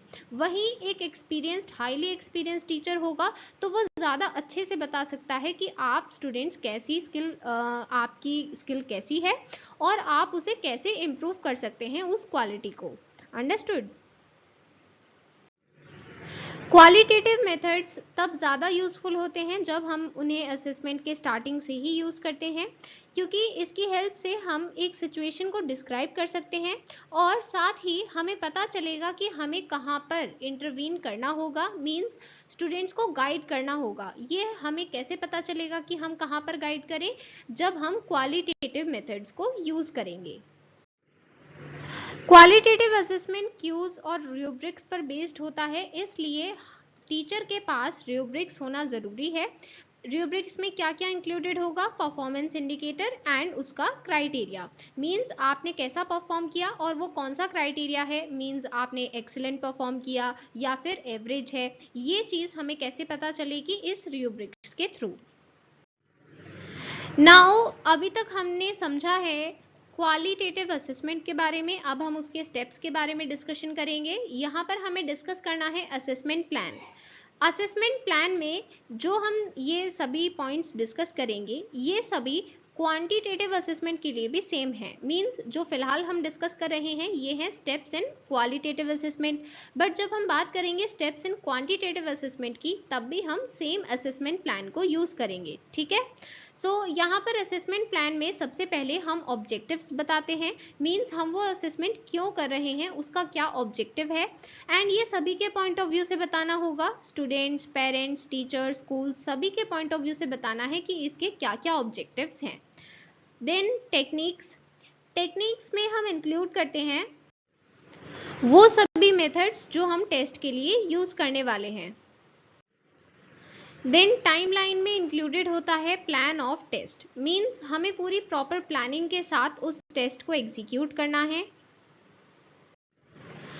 देन फोर्थ स्टेप में हम ये डिसाइड करते हैं कि पर्टिकुलरली हमें कौन कौन से रिसोर्सेज और मटेरियल्स की रिक्वायरमेंट है एंड कौन पर्सन उसके लिए रिस्पॉन्सिबल होगा। मींस सबसे पहले सारे रिसोर्सेज एंड मटेरियल्स को कलेक्ट करना, देन उन्हें एलोकेट करना डिफरेंट जगह पर, ताकि असेसमेंट प्रॉपरली एग्जीक्यूट हो पाए। ये सभी चीज़ें किस किस की रिस्पॉन्सिबिलिटी हैं, वो सभी चीज़ें यहाँ पर देखी जाती हैं, रिस्पॉन्सिबिलिटीज असाइन की जाती हैं। ओके,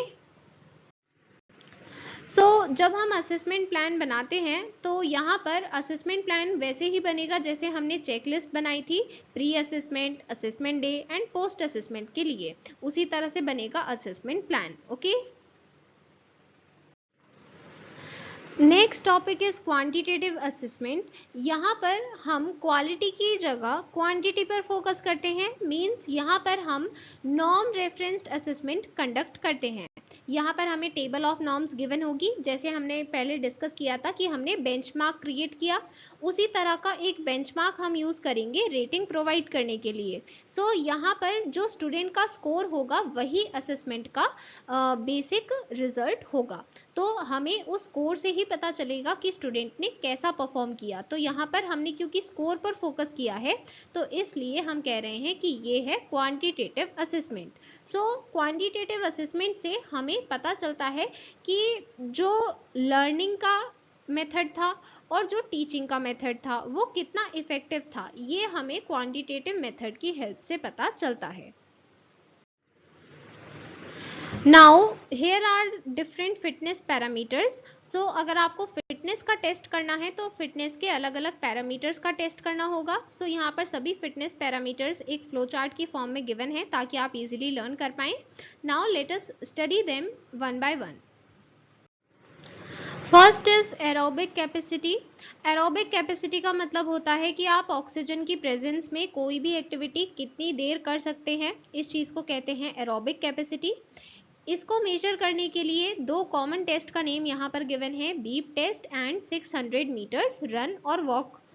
इसकी हेल्प से आप एरोबिक कैपेसिटी मेजर कर सकते हैं।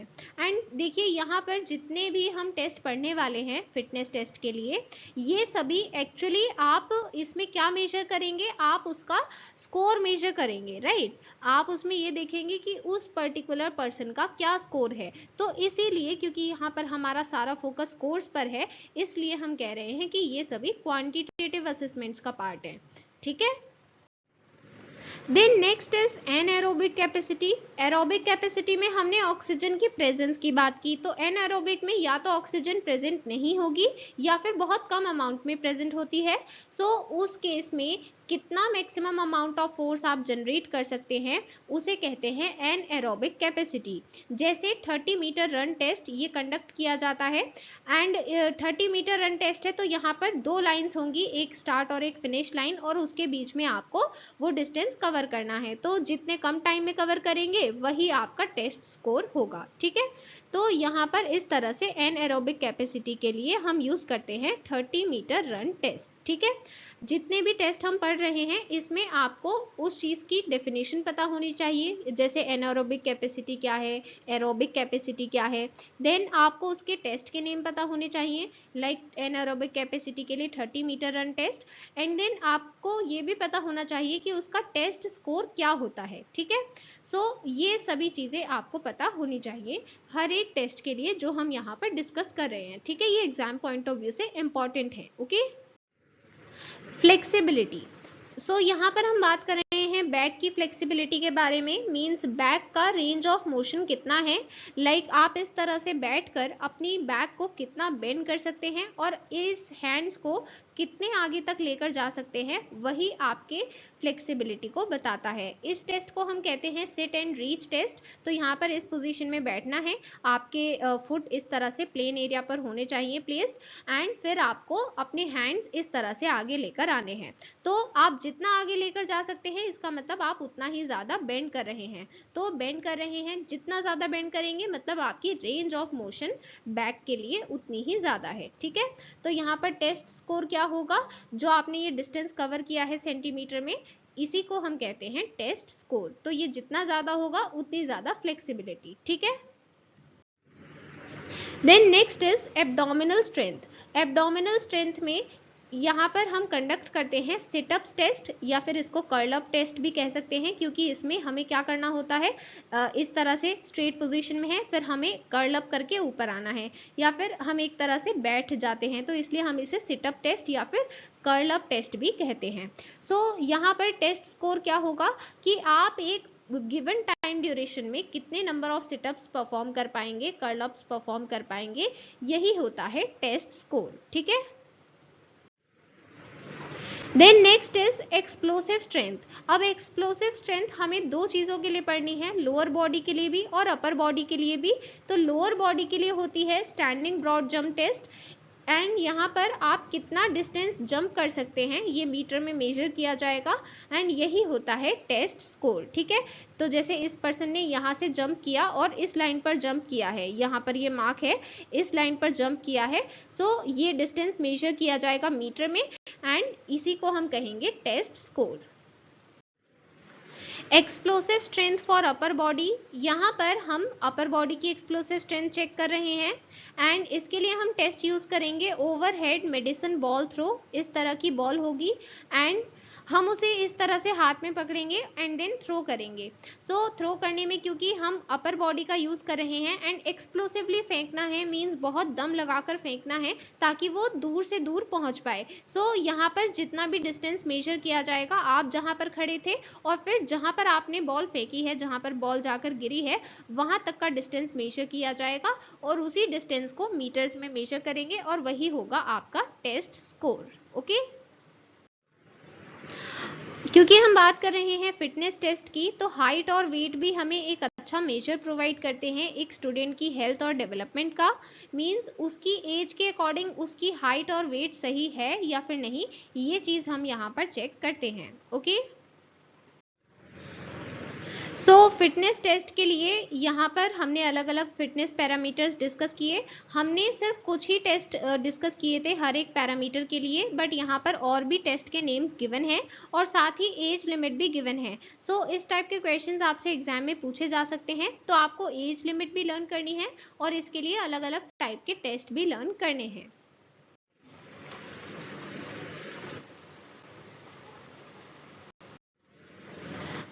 क्वालिटेटिव असेसमेंट के लिए जो असेसमेंट प्लान हमने डिस्कस किया था, वही असेसमेंट प्लान हम यहाँ पर यूज करने वाले हैं। सो यहाँ पर असेसमेंट प्लान में objectives, techniques, timelines, resources and materials, ये सभी चीज़ें इंक्लूडेड होंगी। इस सब से बनेगा assessment plan, okay. But yes, यहाँ पर हमें क्योंकि क्वांटिटेटिव असेसमेंट की बात करनी है, तो सिर्फ असेसमेंट प्लान इनफ नहीं है, यहाँ पर हमें कुछ और पॉइंट्स का भी ध्यान रखना है। सो आपको अपने प्लान में ध्यान रखना है कि एंड्योरेंस टेस्ट के साथ आप और कोई टेस्ट उसी दिन ना रखें, क्योंकि एंड्योरेंस टेस्ट में स्टूडेंट्स थक जाते हैं। आप इस दिन फ्लेक्सिबिलिटी का टेस्ट रख सकते हैं एंड्योरेंस टेस्ट के साथ, एंड ये जनरली रिकमेंडेड होता है कि आप टेस्ट के लिए मिनिमम 2 दिन तो लें ही, क्योंकि ऐसा नहीं होना चाहिए कि आप एक ही दिन में सारे टेस्ट एक साथ करा लें और स्टूडेंट्स हद से ज़्यादा थक जाएं एंड वो उनकी फिजिकल हेल्थ के लिए भी ठीक नहीं होगा। तो इसलिए आप मिनिमम 2 डेज लें, उससे ज़्यादा भी ले सकते हैं according to the number of test. Okay, then अलग अलग टेस्ट के बीच रिकवरी के लिए अप्रोप्रिएट टाइम देना है एंड साथ ही जो हमारी स्कोर शीट होगी, इनपुट शीट होगी, जहां पर हम सभी के स्कोर्स नोट डाउन कर रहे हैं, रिकॉर्ड कर रहे हैं, वहां पर कोई एरर नहीं होना चाहिए। बहुत अटेंशन और फोकस के साथ हमें ये इनपुट शीट्स में स्कोर्स रिकॉर्ड करने हैं, क्योंकि अगर हमने गलत रिकॉर्ड कर लिया तो फिर स्टूडेंट्स की एबिलिटी का रॉन्ग इन्फेरेंस निकाला जाएगा, हमें सही पता नहीं लग पाएगा। इसलिए हमें बहुत ध्यान से ये स्कोर शीट फिल करनी है। Now proceeding to next topic, parent teacher meeting. So parent teacher meeting एक ऐसी अपॉर्चुनिटी है जहां पर टीचर्स पेरेंट्स से इंटरेक्ट कर सकते हैं एंड उन्हें एक्सप्लेन कर सकते हैं कि स्टूडेंट्स कैसा परफॉर्म कर रहे हैं। एंड ऑफ कोर्सली जब टीचर्स एक्सप्लेन करेंगे तो पेरेंट्स बहुत तरह के सवाल भी पूछेंगे, क्वेश्चंस पूछेंगे कि कहाँ पर परफॉर्मेंस कैसी रही है और क्यों रही है। अगर आपने कहा कि यहाँ पर परफॉर्मेंस इतनी अच्छी नहीं थी तो वो उस चीज़ का रीज़न भी पूछेंगे। सो पेरेंट्स टीचर मीटिंग को प्रॉपरली मैनेज करने के लिए हमें 3 पॉइंट्स पर वर्क करना होगा। सबसे पहला पॉइंट है टू वे कन्वर्सेशन। मीन्स आपको पीटीएम को टू वे रखना होगा। लाइक ऐसा नहीं होना चाहिए कि सिर्फ आप ही बोल रहे हैं या फिर सिर्फ पेरेंट्स ही बोल रहे हैं। नहीं, यहाँ पर दोनों का कन्वर्सेशन होगा एंड दोनों अपने पॉइंट ऑफ व्यूज को एक दूसरे के सामने रखेंगे। तो यहाँ पर सिर्फ पेरेंट्स ही आपसे नहीं सीखते, बट आप भी पेरेंट्स से बहुत कुछ सीखते हैं एज एन इंस्ट्रक्टर। सो क्योंकि आपको पता है कि स्टूडेंट्स सबसे ज़्यादा टाइम अपनी फैमिलीज़ के साथ रहते हैं। सो फैमिलीज़ को ज़्यादा पता है कि उनके बच्चों की क्या स्ट्रेंथ है, वो कहाँ पर अच्छा करते हैं, उनकी क्या नीड्स हैं एंड साथ ही उनके क्या लर्निंग स्टाइल है, वो किस तरह से अच्छे से लर्न कर पाएंगे। और जो स्कूल के बाहर उन्हें जो अपॉर्चुनिटीज़ मिलती हैं कुछ भी लर्न करने के लिए, ये सभी चीज़ें आपको कैसे पता चलेंगी? उनकी फैमिली के थ्रू। एंड ये चीज़ कहाँ पॉसिबल हो पाएगी? PTM means parent teacher meeting में। सो यहाँ पर आपको ये पूरे एफर्ट्स लगाने हैं कि आप पेरेंट्स की बात सुने भी और उन्हें अपनी बात बताएं भी। और दोनों ही चीज़ों में आप जब उनकी बात सुन रहे हैं और उन्हें अपनी बात समझा रहे हैं, दोनों ही चीज़ों में पूरी रिस्पेक्ट एंड मेंटेन होनी चाहिए और ट्रस्ट भी होना चाहिए कि वो पेरेंट्स आपको जो भी चीज़ें बता रहे हैं आप उन्हें ध्यान से सुन रहे हैं एंड आप उन्हें प्रॉपरली इम्प्लीमेंट करेंगे। देन एम्फेसिस ऑन लर्निंग, हमें लर्निंग पर एम्फेसाइज करना होगा, उसकी इंपॉर्टेंस समझानी होगी पेरेंट्स को और उन्हें ये भी बताना होगा कि आप खुद किस तरह से लर्निंग से लिंक कर सकते हैं। क्योंकि जब स्टूडेंट्स कोई भी चीज़ लर्न कर रहे हैं, अगर उनके पेरेंट्स भी उसी चीज़ में सपोर्ट करेंगे तो स्टूडेंट्स ईजिली लर्न कर पाएंगे। इसलिए हमें पेरेंट्स को ये सभी स्ट्रैटेजीज एक्सप्लेन करनी होंगी जिसकी हेल्प से उनके बच्चे आसानी से चीज़ों को लर्न कर पाएंगे। उनकी भी हेल्प होगी और हमारी भी। Then next point, opportunities and challenges. देखिए, कई बार हमें अप्रिसिएशन भी मिलेगा एज अ स्टूडेंट और कई बार हमें कंस्ट्रक्टिव क्रिटिसिज्म भी मिलेगा। तो कंस्ट्रक्टिव क्रिटिसिज्म का क्या मतलब है कि हमें कहीं कहीं पर क्रिटिसाइज किया जाएगा कि आप यहाँ पर इतना अच्छा परफॉर्म नहीं कर रहे हैं, बट हमें क्रिटिसाइज क्यों किया गया है? ताकि हमारी ग्रोथ हो सके, ताकि हम उस चीज़ में इम्प्रूव कर पाएँ, इसलिए हमें क्रिटिसाइज किया जा रहा है। तो इसे हम कहते हैं कंस्ट्रक्टिव क्रिटिसिज्म। सो ये दोनों ही चीज़ें इक्वली रिक्वायर्ड हैं। हमें अप्रिशिएट भी किया जाना चाहिए, कंस्ट्रक्टिवली क्रिटिसाइज भी किया जाना चाहिए ताकि हमारी ग्रोथ प्रॉपर हो पाए, हम हर चीज़ में अच्छा परफॉर्म कर पाएँ। एंड सभी पेरेंट्स सुनना चाहते हैं कि उनके बच्चों ने कितना अच्छा परफॉर्म किया, बट साथ ही वो ये भी सुनना चाहते हैं कि उन्हें कहाँ पर डिफ़िकल्टी हुई, क्योंकि जब तक उन्हें नहीं पता चलेगा कि कहाँ पर डिफ़िकल्टी हुई तो वो उन्हें हेल्प नहीं कर पाएंगे। तो इसलिए आपको उन्हें स्ट्रेंथ और चैलेंजेस दोनों के बारे में प्रॉपरली समझाना है एंड उन्हें ये भी समझाना है कि किस तरह से उनके चिल्ड्रन के पास जो स्ट्रेंथ्स हैं वो उसे किस तरह से यूटिलाइज कर सकते हैं अपॉर्चुनिटीज़ को एक्सप्लोर करने में एंड अपनी लाइफ में सक्सेसफुल बनने में। तो इसलिए आपको सभी अपॉर्चुनिटीज़ को भी प्रॉपरली एक्सप्लेन करना है। Okay, now next topic is pre PTM preparation, means teacher को पीटीएम से पहले क्या क्या प्रिपरेशन करनी है। आपको डेट एंड टाइम कंफर्म करना है पीटीएम का, एंड आपको कोऑर्डिनेटर को भी इन्फॉर्म करना है अपकमिंग पीटीएम के बारे में और अपनी अवेलेबिलिटी के बारे में, आप अवेलेबल रहेंगे या फिर नहीं। आपको ये इंश्योर करना होगा कि आपने जो रिपोर्ट कार्ड सबमिट किए हैं वो एरर फ्री हैं, उसमें कोई भी एरर नहीं है। एंड आपको एक ऐसी जगह भी ढूंढनी होगी, क्लासरूम के बाहर ही ढूंढनी होगी, जहां पर आप सभी प्रॉप्स को शोकेस कर सकें, दिखा सकें। एंड आपको पेरेंट टेस्टिमोनियल फॉर्म्स भी रेडी रखने होंगे, जो भी पेरेंट्स हाँ कहेंगे आप उनसे फिल करवाएंगे। ड्यूरिंग द पीटीएम आपको स्कूल पहले से ही पहुंच जाना है एंड प्रेजेंटेबल रहना है, क्लीन एंड यूजेबल प्रॉप्स को शोकेस करना है, एंड क्लासरूम के बाहर अवेलेबल रहेंगे ताकि पेरेंट्स इजीली आपसे मिल पाएं। कुछ चीज़ें आपको ध्यान में रखनी है, जैसे you have to be on time and stay calm. आपकी कम्युनिकेशन पोलाइट होनी चाहिए, आप पोलाइट वे में बोले सबसे। एंड जब कोई आपसे कुछ क्वेश्चन पूछ रहा है तो आप उसको पहले प्रॉपरली समझें और फिर उसको आंसर करें। और अगर पेरेंट्स चाहते हैं तो आप उनसे टेस्टिमोनियल फॉर्म्स भी फिल करा सकते हैं। और जब भी आप बच्चे के बारे में कुछ कह रहे हैं या स्कूल के बारे में कुछ कह रहे हैं तो आपको पॉजिटिव रहना है। देन पोस्ट पीटीएम, पीटीएम के बाद आपको क्या करना है, इवेंट कंप्लीशन रिपोर्ट देनी है कोऑर्डिनेटर को, और टेस्टिमोनियल्स जो भी पेरेंट्स ने फिल किए हैं वो सभी आपको सबमिट करने हैं कोऑर्डिनेटर को सेम डे पर। और अगर कोई मेजर इशू है, कहीं पर कोई प्रॉब्लम है, तो आपको उसे इमीडिएटली रिपोर्ट करना है। Explanation of performance evaluation means जब आप पेरेंट्स को उनके बच्चों के रिपोर्ट कार्ड शो करते हैं तो आपको उनकी परफॉर्मेंस इवेल्युएशन एक्सप्लेन भी करनी है, क्योंकि हो सकता है कि पेरेंट्स उसे सिर्फ ग्रेडिंग की तरह देखें कि ठीक है यहाँ पर बी ग्रेड है, यहाँ पर सी ग्रेड है, वो इस चीज़ पर इतना फोकस ना करें जितना करना चाहिए। तो इसलिए वो हर चीज़ को बिल्कुल इम्पोर्टेंस के साथ देखें एंड उस चीज़ को प्रॉपरली समझ पाएँ, एक्चुअल परफॉर्मेंस समझ पाएँ उस बच्चे का। इसलिए आपको एज अ टीचर उन्हें प्रॉपरली समझाना होगा कि ये परफॉर्मेंस कैसी रही। एंड ये परफॉर्मेंस समझाने के लिए अगेन हमें ग्रेडिंग स्केल सिस्टम का यूज़ करना होगा। यहाँ पर हम 3 पॉइंट ग्रेडिंग स्केल यूज़ करते हैं। ये ऑलरेडी हमने पहले डिस्कस किया है, right. And then 5 point grading scale, ये भी हमने पहले डिस्कस किया है। ये दोनों ग्रेडिंग स्केल सिस्टम जो भी आपने रिपोर्ट कार्ड में यूज़ किया है, आप उसे अकॉर्डिंगली एक्सप्लेन कर सकते हैं एंड पेरेंट्स को समझा सकते हैं कि बच्चे का परफॉर्मेंस कैसा है। यहाँ पर क्योंकि ये ऑलरेडी हम डिस्कस कर चुके हैं ये grading scale system, we are not discussing it again. Now proceeding to the next topic, steps for the improvement of the performance of slow learners. Means हमें पता है कि जो slow learners होते हैं, ऐसे बच्चे चीज़ों को सीखते हैं पर उनकी स्पीड धीरे होती है सीखने की, एंड इसी वजह से क्योंकि वो धीरे सीख रहे हैं तो उनकी परफॉर्मेंस भी इम्पैक्ट होती है। तो उनकी परफॉर्मेंस को कैसे इम्प्रूव किया जाए, इसके लिए यहाँ पर अब हम स्टेप्स डिस्कस करेंगे। हमें रेमेडियल मेजर्स इंट्रोड्यूस करने होंगे, मींस ऐसे मेजर्स जिससे उस स्टूडेंट की प्रॉब्लम सॉल्व हो पाए, उसको सपोर्ट मिल पाए ताकि वो अपनी परफॉर्मेंस को इम्प्रूव कर सके। ऐसे मेजर्स हमें लेने होंगे एज अ टीचर। एंड हमें ये पता होना चाहिए कि हर एक स्टूडेंट की अपनी एबिलिटी है एंड उसका अपना लेवल है लर्न करने का। हम सभी स्टूडेंट्स को एक ही रेमेडी के साथ ट्रीट नहीं कर सकते हैं, हमें सभी के लिए अलग अलग रेमेडियल मेजर्स यहाँ पर डेवलप करने होंगे।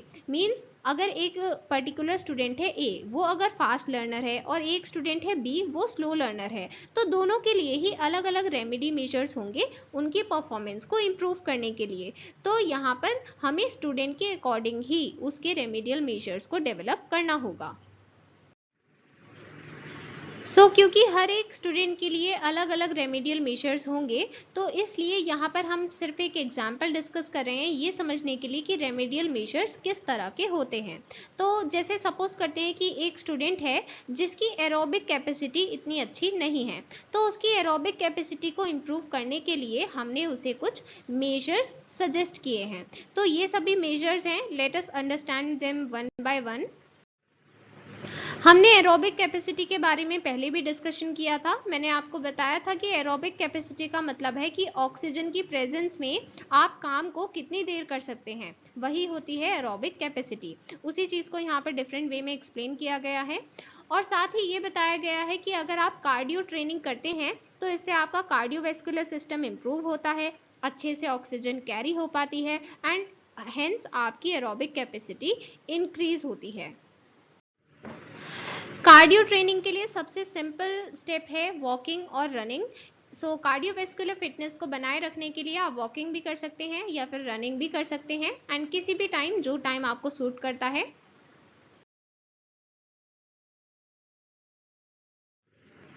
देन नेक्स्ट इज जंपिंग रोप। अगर आप रोप जंप करते हैं तो इससे आपकी 1 मिनट में 13 कैलोरीज बर्न होती हैं एंड इससे क्विक वर्कआउट भी हो सकता है, तो इसलिए इससे आपकी एरोबिक कैपेसिटी इंप्रूव होती है।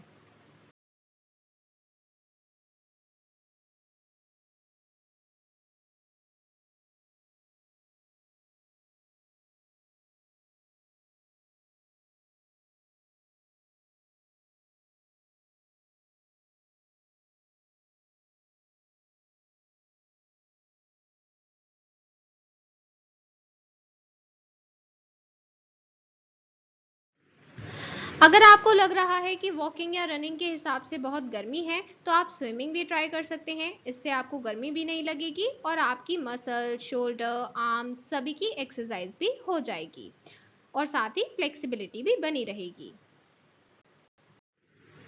Then next is cycling. इसको आप डबल तरह से यूज़ कर सकते हैं। लाइक सबसे पहला तो आप अपने एरोबिक वर्कआउट के लिए यूज़ कर सकते हैं और सेकेंडली आपको कहीं पर जाना है, नियर बाय प्लेस है, तो आप वहाँ पर इजीली लो कॉस्ट पर जा सकते हैं क्योंकि साइकिल इतनी महंगी भी नहीं होती है और ये इको फ्रेंडली भी होती है, कोई पॉल्यूशन भी नहीं करती एंड इससे आपकी लेग स्ट्रेंथ भी इम्प्रूव होती है।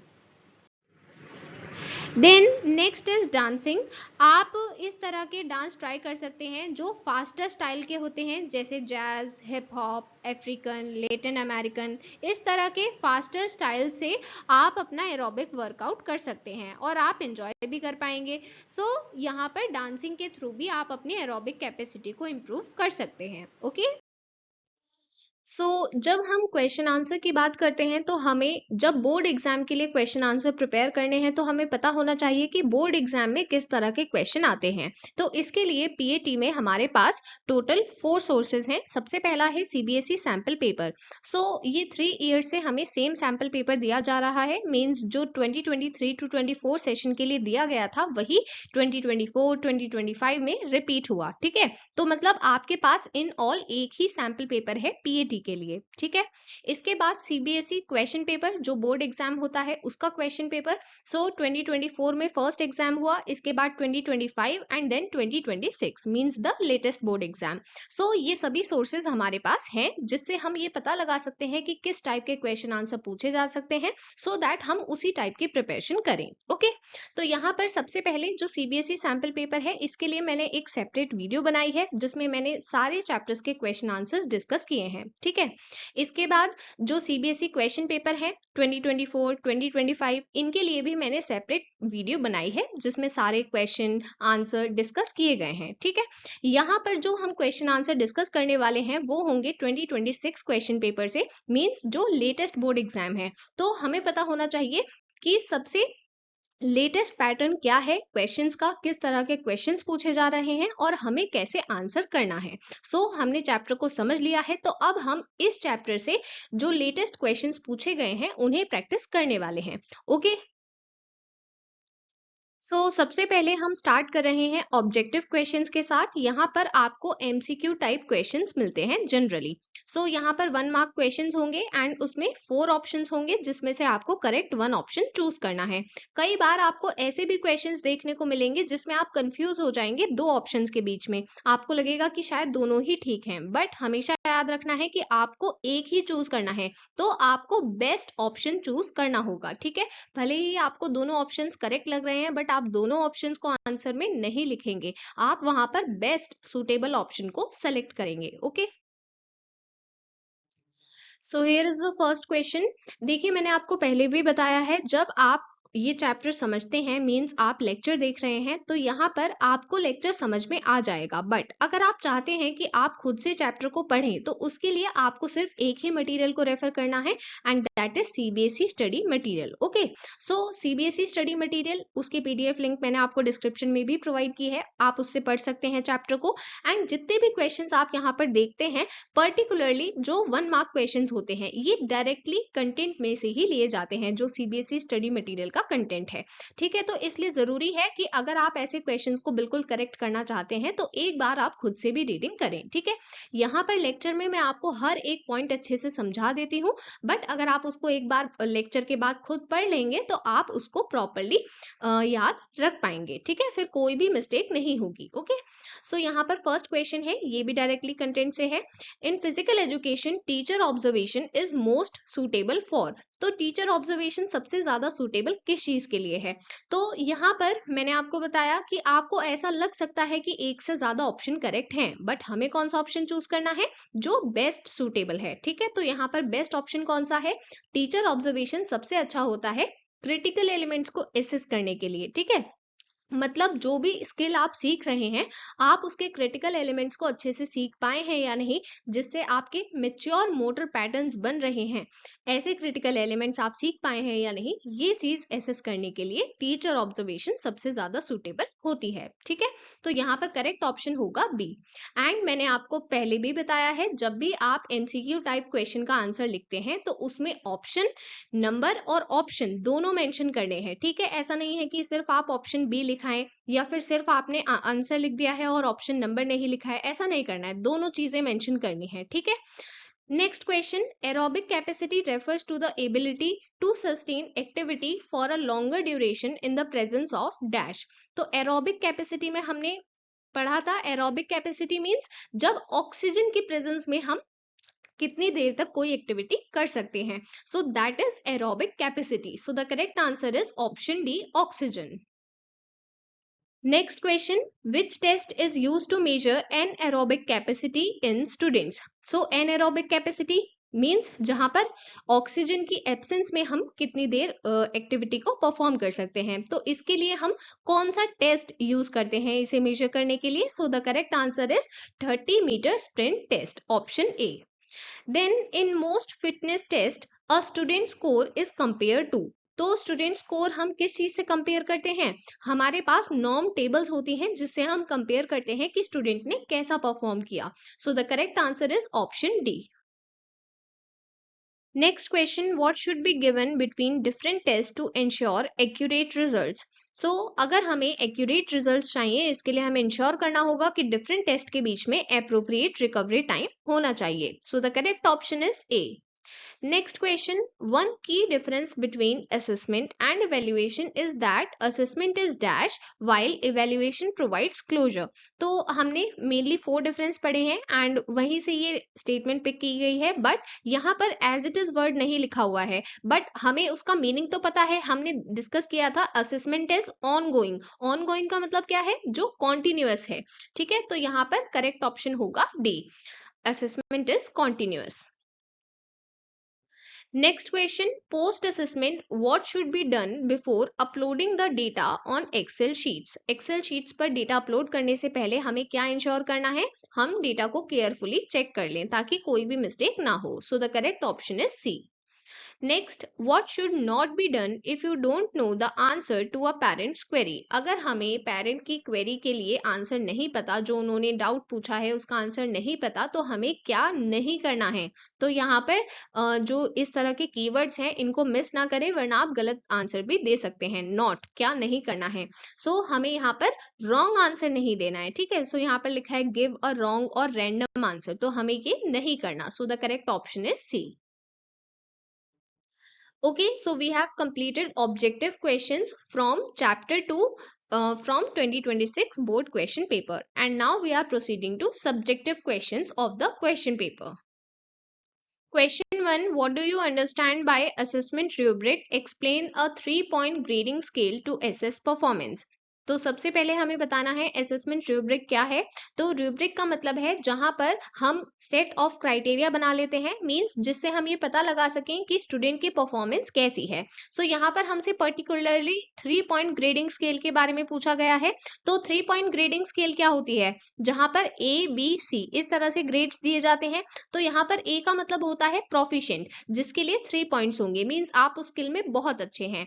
बी डेवलपिंग के लिए होता है, मींस अभी आप वहां पर सीख रहे हैं, तो यहाँ पर 2 पॉइंट्स होंगे। And C needs development, means यहाँ पर आपको और ज्यादा वर्क करने की नीड है, और इसमें होगा 1 पॉइंट। ठीक है, तो ये होती है 3 पॉइंट ग्रेडिंग स्केल। ठीक है, अब एग्जाम में जैसे ये एग्जाम क्वेश्चन पेपर से ही मैंने डायरेक्टली स्क्रीनशॉट लगाया है, तो यहाँ पर आप देख सकते हैं लिखा हुआ है हाफ मल्टीप्लाई 4। इसका मतलब क्या है कि यहाँ पर टोटल आपसे 4 पॉइंट्स एक्सपेक्ट किए गए हैं। ठीक है, एंड हर एक पॉइंट के लिए आपको हाफ मार्क मिलेगा। तो सबसे पहले हाफ मार्क के लिए आपको बताना है कि असेसमेंट रूब्रिक क्या है।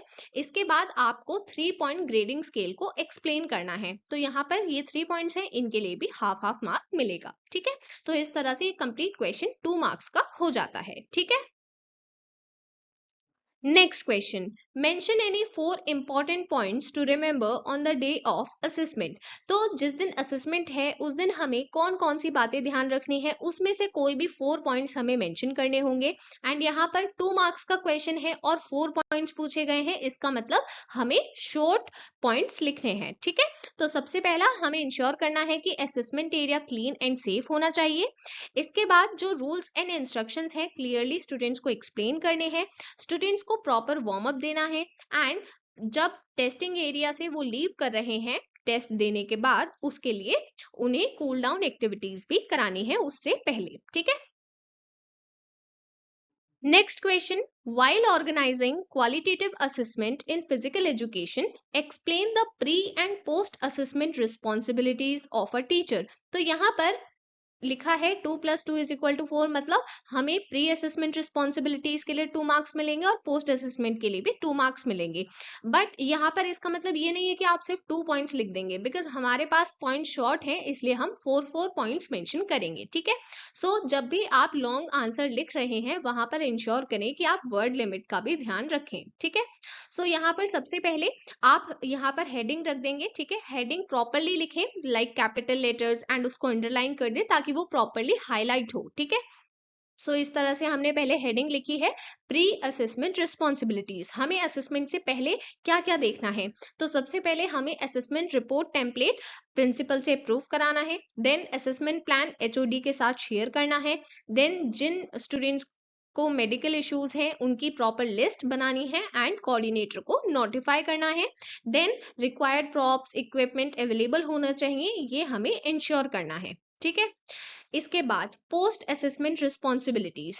तो असेसमेंट के बाद क्या करना है, हमें प्रोग्राम कोऑर्डिनेटर को इन्फॉर्म करना है टेस्ट कंक्लूजन के बारे में। Then test score carefully upload करने हैं एक्सेल शीट पर। देन हमें डेट ऑफ रिपोर्ट मींस किस दिन अवेलेबल हो पाएगी ये कंफर्म करना है। एंड हमें रिपोर्ट हैंड ओवर करनी है प्रिंसिपल को या फिर प्रोग्राम कोऑर्डिनेटर को या फिर क्लास टीचर्स को, जो भी हमें इंस्ट्रक्शन है। ठीक है, सो यहाँ पर मैंने सिर्फ 4 पॉइंट्स मेंशन किए हैं दोनों में। हाउएवर जो बुक है उसमें और भी काफी सारे पॉइंट्स हैं, तो जो भी आपको याद रहता है वो पॉइंट्स आप यहाँ पर मेंशन कर सकते हैं। बस ये ध्यान रखें कि वो करेक्ट पॉइंट्स हैं। ठीक है, प्री असेसमेंट पे प्री असेसमेंट मतलब असेसमेंट के पहले वाली ही मेंशन करनी है। ठीक है, मिक्सअप नहीं होना चाहिए वरना मार्क्स कट हो जाएंगे। ठीक है, next question, define evaluation, explain 3 different types of evaluation. So ये 4 मार्क्स का क्वेश्चन है। अब यहाँ पर सबसे पहले हम 1 मार्क के लिए इवेल्युएशन को डिफाइन करेंगे। सो इवेल्युएशन क्या है, एक तरह का फाइनल रिव्यू, जिससे हमें पता चलता है कि जो आपने इंस्ट्रक्शन दिए थे उनकी क्वालिटी कैसी थी, बिकॉज तभी तो हमें पता चलेगा कि बच्चा कितना सीखा है, तो वो फाइनल रिव्यू है। ठीक है, सो ये प्रोडक्ट ओरिएंटेड है, मीन्स इसमें हमें रिजल्ट से मतलब है, लाइक जो भी आपने परफॉर्म किया, जो भी आपकी परफॉर्मेंस थी, तो वो कैसी थी, इस चीज को हम रिव्यू करेंगे। ठीक है, तो यहाँ पर 3 मेन टाइप्स के इवेल्युएशन के बारे में हमने पढ़ा है। सबसे पहला होता है फॉर्मेटिव इवेल्युएशन। फॉर्मेटिव इवेल्युएशन एक ऑनगोइंग प्रोसेस है, इसमें हम देखते रहते हैं कि स्टूडेंट कितना लर्न कर रहे हैं एंड इसमें कॉन्टिन्यूअसली फीडबैक भी प्रोवाइड किया जाता है। Then next is summative evaluation. So यहाँ पर हम आउटकम को इवेल्युएट करते हैं, मींस हमने क्या सीखा है किसी भी प्रोग्राम से, ये हम उसके एंड में देखते हैं। देन डायग्नोस्टिक इवेल्युएशन मींस जिसमें हम डायग्नोस कर रहे हैं किस चीज को, प्रॉब्लम को, मींस स्टूडेंट को कहाँ पर प्रॉब्लम आ रही है, हम उसको बताते हैं कि इस प्रॉब्लम का क्या कॉज है और इसे कैसे फिक्स किया जा सकता है, उसके लिए रेमेडियल एक्शंस भी सजेस्ट करते हैं। ठीक है। Then the last question, how should a parent teacher meeting be managed? Explain in detail. Again 4 mark question. तो सबसे पहले हम parent teacher meeting के बारे में थोड़ा सा mention करेंगे and then हम यहाँ पर उसके बारे में पॉइंट्स लिखेंगे कि उसे कैसे मैनेज करना है। ठीक है। तो पेरेंट टीचर मीटिंग एक ऐसी अपॉर्चुनिटी है जिसमें पेरेंट्स इंटरेक्ट करते हैं हमारे साथ एंड उन्हें पता चल पाता है कि उनका बच्चा कैसा परफॉर्म कर रहा है। तो उनके पास बहुत सारे क्वेश्चंस होंगे अपने बच्चों के परफॉर्मेंस से रिलेटेड, तो उसके लिए हमें पता होना चाहिए कि हमें कैसे मैनेज करना है। तो सबसे पहला हमें ये 2 वे कन्वर्सेशन रखनी है। ऐसा भी नहीं है कि सिर्फ हम ही बोलते जाएं और सामने वाले की ना सुने, और ऐसा भी नहीं है कि हम कुछ ना बोले सिर्फ सुनते रहें। तो हमें यहाँ पर 2 वे कन्वर्सेशन रखनी होगी जिसमें हम भी पेरेंट्स को बता रहे हैं चिल्ड्रन की परफॉर्मेंस के बारे में और हम भी उनसे सीख रहे हैं, बिकॉज हम स्टूडेंट्स के बारे में सब कुछ नहीं जानते हैं। तो हमें उनसे कैसे पता चलेगा, जब हम पेरेंट्स की बात सुनेंगे। ठीक है। एंड हम उन्हें भी बताएंगे कि कैसे वो बिना स्कूल के, मतलब स्कूल के बाहर, आउटसाइड स्कूल कैसे लर्न कर सकते हैं। ठीक है।